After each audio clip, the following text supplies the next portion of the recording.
Hello everybody. It's a while now since I was last on the Isle of Wight.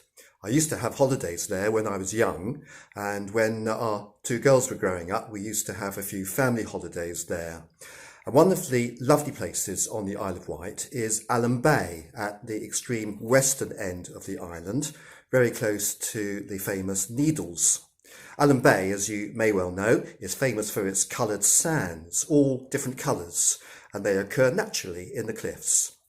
You aren't allowed to collect the sand yourself, as it would be dangerous. The cliffs could so easily crumble.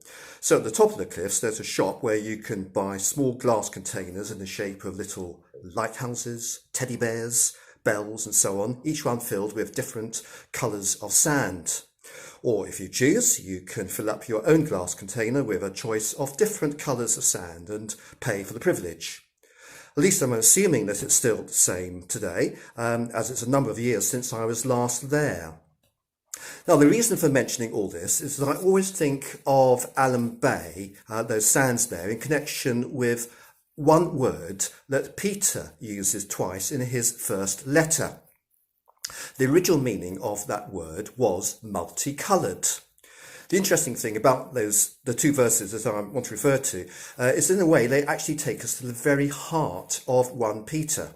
Here's the first verse, 1 Peter chapter 1 verse 6, where Peter has just been writing about the inheritance in heaven that is kept absolutely secure for all Christian believers.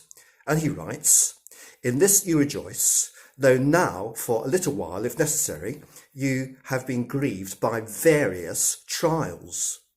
Now, you won't find the word multicoloured in that verse in any Bible translation, but the word various in this Bible version comes from a word which once upon a time had meant multicoloured.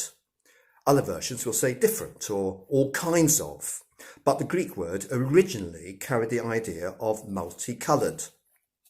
Multicoloured trials, that's what Peter is writing about, and that's a helpful way to think about it. Now, we know that bruises come in all kinds of colours, quite literally, but, says Peter, so too do trials and pressures and hardships and testings and temptations. Peter has all these kinds of things in mind. They come in all shades of the spectrum, just like the Alum Bay sands. Now, I don't know what trials you may be going through at the moment. During this time of lockdown, all of us, I guess, are experiencing pressures or worries or anxieties about loved ones, about our nation, and many other things too. But we can be sure that God knows all about them. He knows all our circumstances, past, present and future. He knows exactly what colour they are. And that brings us to the other verse in 1 Peter. It's 1 Peter chapter 4 verse 10. "As each has received a gift, use it to serve one another as good stewards of God's varied grace." Now, I simply want to refer to the end part of that verse where Peter writes about God's varied grace, or in another version, God's grace in its various forms. As you probably guessed, we have that multicoloured word again. God's grace comes in its multicoloured forms. So it's not just the trials that come in all shades like the Alum Bay sands, but also God's grace. In fact, we could say that for every trial, there is a corresponding form of God's grace that matches the shade or the hue exactly. Isn't that encouraging? When we put together those two instances of that word which originally meant multicoloured in 1 Peter.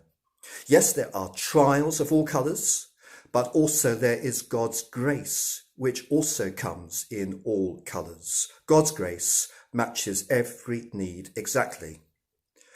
All this points towards what Peter's first letter is all about. It was written to Christians under pressure.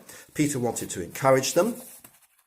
And God has seen to it that this letter is included in our Bibles because he wants to encourage us, as he puts it, to stand firm when the going gets tough. Now, Peter finishes his letter by saying that he wants to declare that what he has written about is the true grace of God. And he describes God as the God of all grace. So let's pray for one another that the God of all grace will encourage each of us with his multicoloured grace. He knows about the reality of all our pressure points, but for each one comes God's grace in every shade of the rainbow to perfectly match the multicoloured trials. May each of us be encouraged to stand firm in the true grace of God.